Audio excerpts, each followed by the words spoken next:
அதாவது ஒரு 40 வயசுக்கு மேலே இருக்கிறவங்க, ஒரு 50 வயசுக்கு மேலே இருக்கிறவங்க நிறைய பேர் வந்து பார்த்திங்கன்னா, நம்ம வந்து எதுக்காக எக்ஸசைஸ் பண்ணோம், நம்மளால் எக்ஸசைஸ் பண்ண முடியாது அப்படிலாம் வந்து நினச்சிக்கிறாங்கல்ல. ஸோ வந்து நம்ம மசிலை வந்து நம்ம ஆக்டிவேட் பண்ணோம் எப்போவுமே. அந்த மசிலை வந்து ஆக்டிவேட் பண்ணாங்க அப்படின்னா நம்ம நிறைய வியாதியிலேருந்து நம்ம கண்ட்ரோல் பண்ணிடலாம். ஸோ ஃபுல்லாக பெண்ட் பண்ணி டச் பண்ண போகிறோம். நம்ம டோவை டச் பண்ண போகிறோம். Ready? 1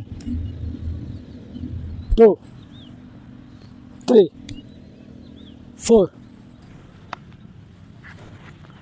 2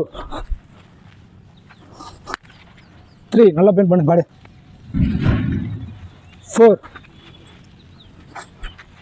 left right left right